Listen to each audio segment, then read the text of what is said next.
Hello, hello. I am so happy to be with you here today at the US and Canada event, Tech Live. Audio is super hot. And so I thought this will be a great topic to do a session on. And so let's dig in.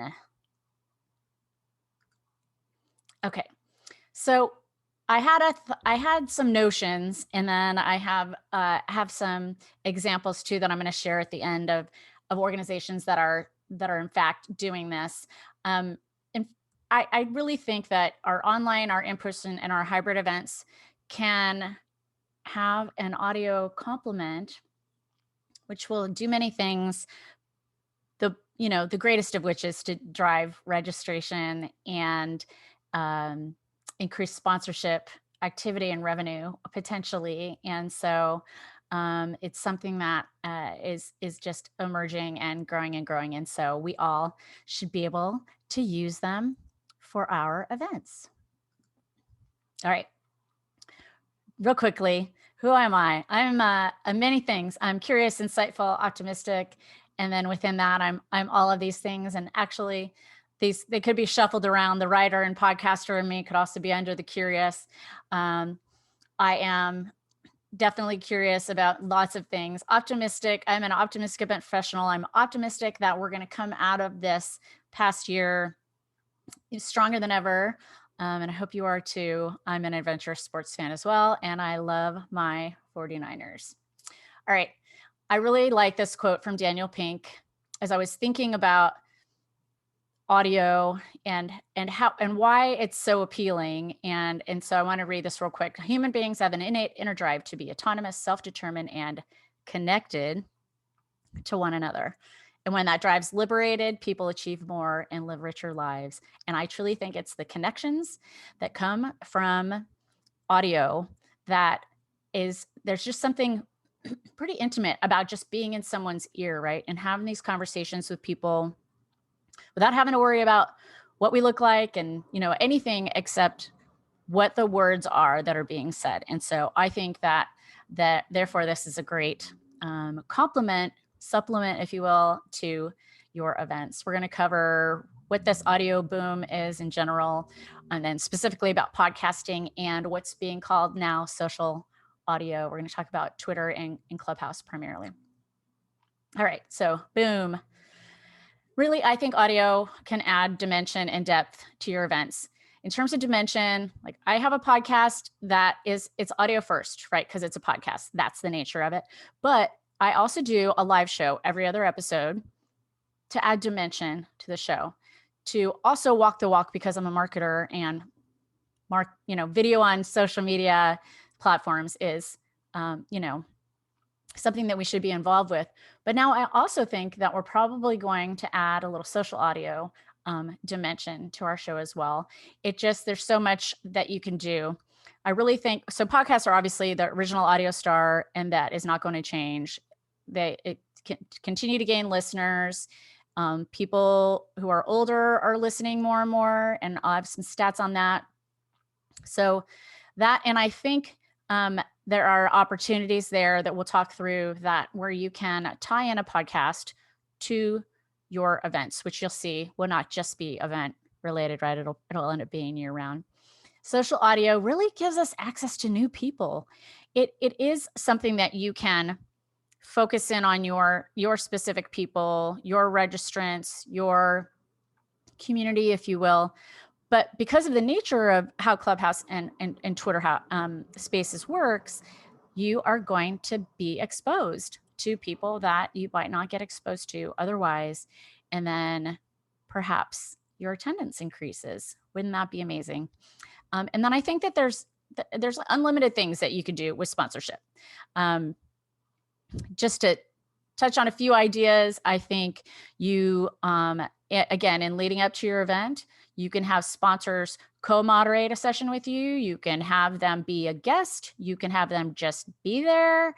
You can, just have it be more subtle than being like, oh, they're the sponsor of this particular session because they're a sponsor of the overall event. However you want to do it, whether you want to get subtle or be, outright give them that, heck, maybe on Twitter Spaces, maybe they host it and then you're on, and then you're on their platform talking about your event. So there's really, there's so many things that you can do with it. This quote, audio is the most immersive media format that triggers memorability, trust, and connection, beating out right now ad-based video on demand, digital video, linear TV, and social media. So that is really, and that's a clickable link. You'll be able to click through to that, where there's more information about that memorability, trust, and connection. I mean, these are all things that we want, right, with our customers and prospects. And so I thought that was quite lovely. All right.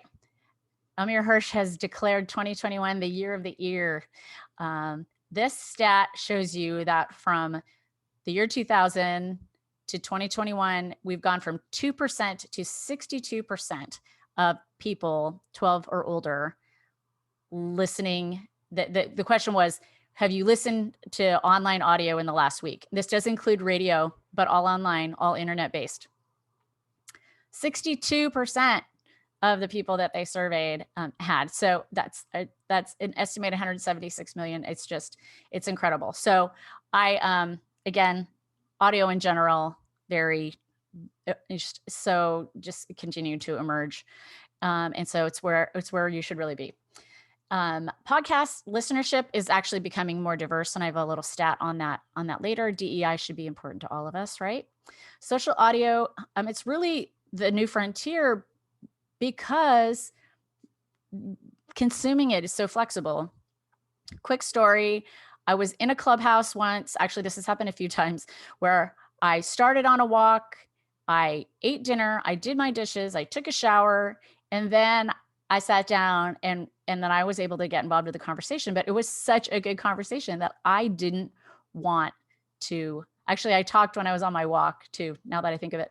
But anyway, just amazing. And I've made these really great relationships because of it. And I don't spend nearly the time on it that a lot of people do. But the flexibility, and you'll see in a graph I show in a little bit, flexibility really is a key thing. I want to mention right now that in terms of recording on those social audio platforms, you have to declare in the title, you have to show that you're recording it, and you have to mention it, because that's letting anyone know who speaks on your show, if they want to come on stage, that they are agreeing to be recorded. And so if you break that rule, you could lose access to the platform. And then just real quick, in 2022, the average time spent listening to digital audio is estimated to be 1 hour and 37 minutes per day. So your shows could be part of that. Real quick, the reasons that people listen, there are a lot of them, right? I'm not going to read them off. Obviously, multitasking is at the top of the list. A lot of people will do it when they work out, while they're driving, while they're doing all the things. And so that's part of the beauty of not having to be in front of a screen. You can do so much more. And so I'll let you guys all take a look at that yourselves. Diversity in podcast audiences is growing. You can see here 6x and 5x from 2010 to 19 in Hispanic, Black, Asian, and other communities. So I think that's important, and I think it's pretty awesome. And then podcast audiences grow potentially to double by 2023 from 2014. And so if you don't have a podcast yet, you definitely should consider it. All right. Speaking of podcasting, let's get into that a little bit. All right, some more stats. Podcast listeners are more likely to follow companies or brands on social. Also, I saw a stat yesterday. I think it said something like 94% of podcasts are discovered via social media. So make sure that's part of your mix to share out your podcast episodes. 57% of the US population has listened to a podcast in this year. That's up 6% since 19. And as I said, it's expected to continue to grow. 7 different shows in an average week, 80% listen to the whole thing. And then listenership of 55 and up has gone up 18%, which is just wow. It's not just millennials. It's definitely millennials, but really it's everyone. The entire population is listening. All right. So how do they go with your events? I really think that they can help drive registration and sponsorship opportunities. it's in part because you can do it around what your event is about, but also because it's year round, and we'll talk more about that. But it gives you a way to keep in touch with your members, with your customers, with your prospects, and to engage with them. And that's I think what's really cool about doing podcasts in a variety of ways, not just interview style where no one else is present, but doing them live. It it helps build community. Obviously we get, when we do my live broadcast, I will be online later today at 2:00 Pacific time, recording a live podcast. And in part because then we get questions from the audience, and it's a way to help build community. So that's super, super fun. All right. And then, like I said, then you're in their ears year round, not just before events, although definitely, and we'll talk about strategy, create a strategy around the lead up, and then during your event, whether it's in person, online or hybrid, all of this can play in. And I'll give you some examples. And it gives you a chance to tease your speakers out. So part of why people attend events, especially online, is because of the speakers, right? Because of the content. And so this gives you an opportunity to start sharing some of that, what the content's going to be about. And then and when on site, you can record also. So I had this thought, like, picture a keynote walking off stage and they didn't get to, answer many questions. Now here's an opportunity for your hybrid, for your, not physically present attendees to get in on the conversation, to then ask that speaker a question. And then people who are there can obviously also pop an earbud in, and then, whether it's in, on live video or in the social space, because you can record your podcast and do social audio at the same time. So I think that, and then you get bonus episodes out of it, or maybe even regular episodes. But I think there's just so much potential there to add dimension and create more content. Okay, so just a quick recap. It's not just for events. It's a year-round effort that can then also be a boom to your events. Work collaboratively with your membership team, your sales team, customer experience on the strategy. What are the key performance indicators? What do you want to get out of it? Plan your episodes around what your customers care about, because it's about them. It's not about you, truly. And so always keep that at the forefront. Be consistent. You can just do one a month. And a lot of people do just one a month, so long as you're consistent. If you do it the last week of the month, or if you publish it, I should say, because you could record it whenever. If you publish it the last weekend of the month, then make that the time, because people will come to expect it. It is a little hard to get traction with people who you don't already know if you're not doing it more frequently than that. But once a month is sufficient. And then you're going to want to remarket and repurpose it. So you'll get a transcript, or you could have a transcript created from every audio experience. And then you should be then creating blog posts, social media posts, audiograms that give you, little snippets of audio from the show. Descript is a tool that all my marketer friends are going crazy for right now. And so check that out, descript.com.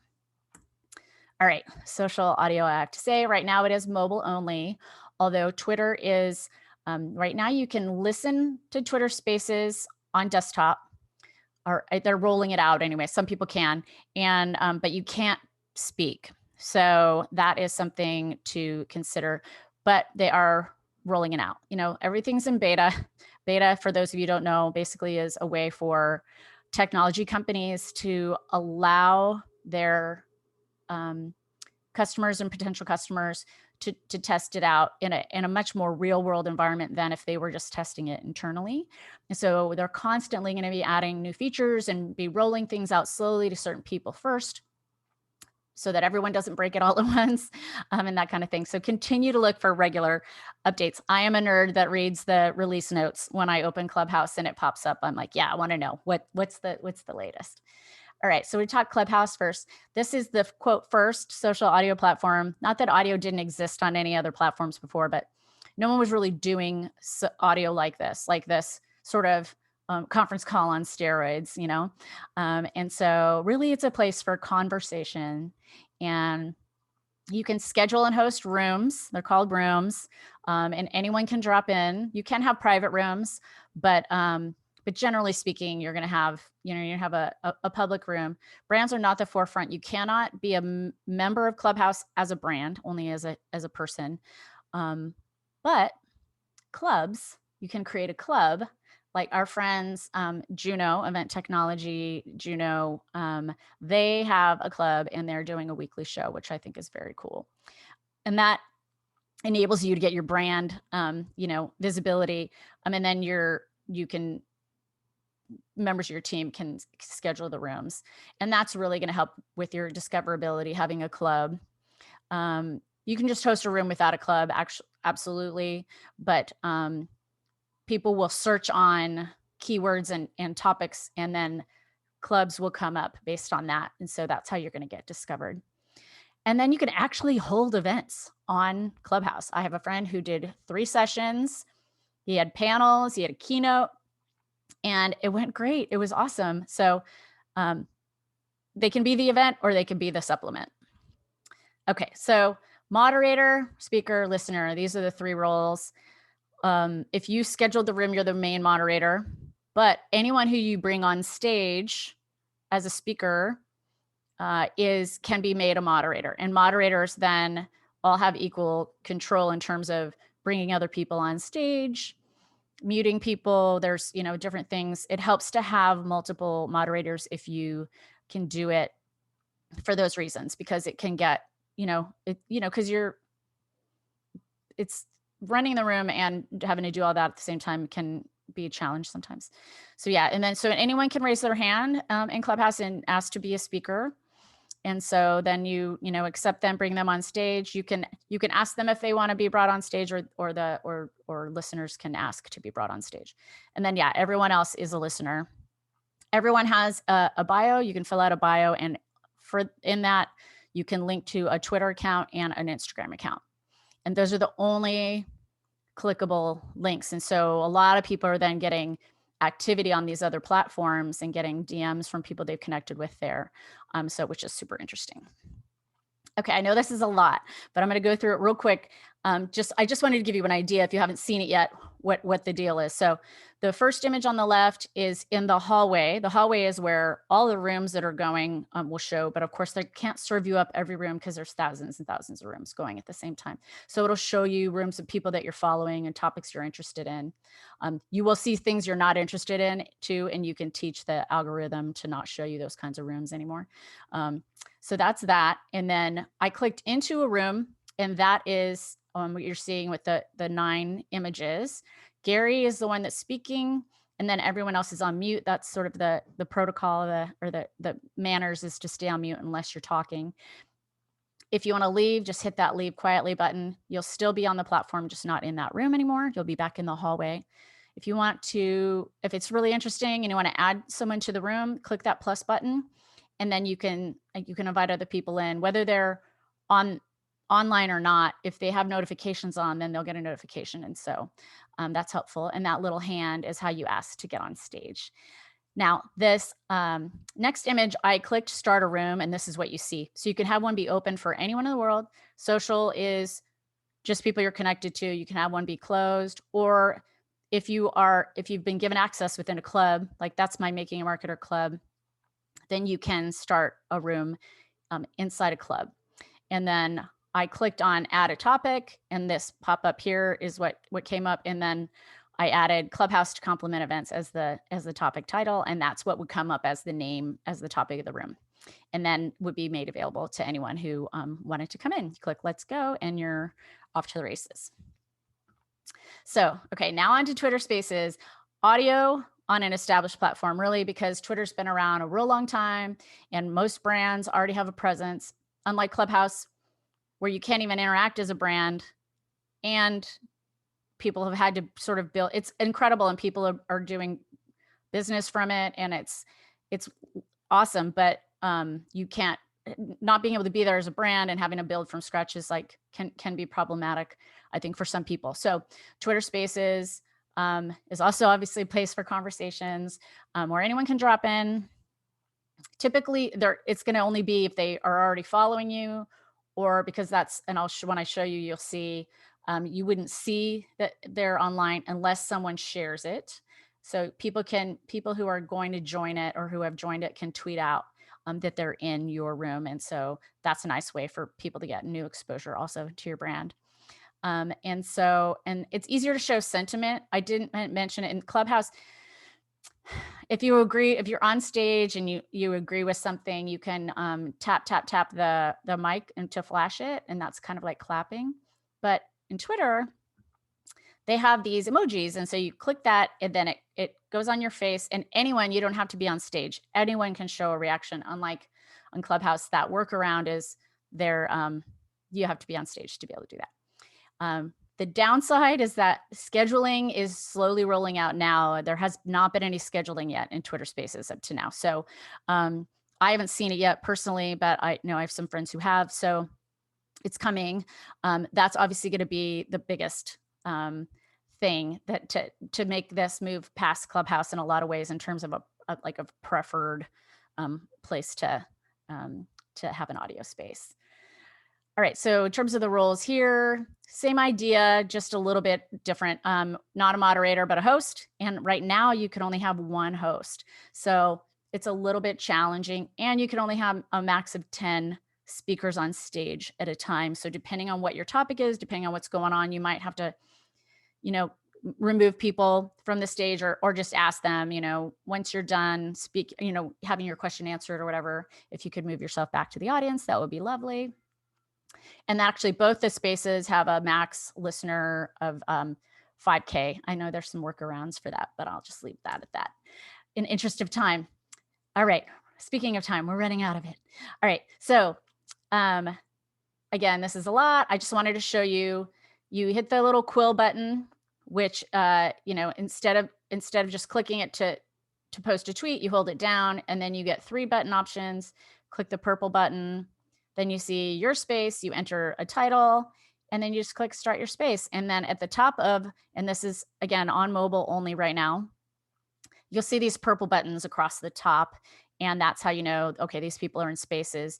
And you can click on it to see, what the topic is. So I clicked on Nathalie, and I see her topic. And then if I want to join, I can click start listening, and I'll be in there and enjoying the content. So others are coming. LinkedIn listening, I think it's just starting in beta, or is about to start in beta. And so look for that. Facebook says that their audio option is coming by summer. There's a couple of other ones that are in beta right now, Racket and Fireside. Fireside is Mark Cuban's company. And they both are social audio platforms, but they're also both saying that they're going to be also a podcast recording option. So it'll be interesting to see how that rolls out. All right, little recap on social audio. Make it part of your sponsorship plan. Work it into your event strategy. Get speakers on board when you book them. Make sure they understand that it's going to be expected. And if they aren't interested, then you know that up front. Be consistent, whether it's weekly, bi-weekly, or monthly, just be consistent. Record everything and then use them, as your podcasts or as other, and other elements of your marketing. Okay. Again, I'm a strategist. I said that up front. A strategy and a plan is essential.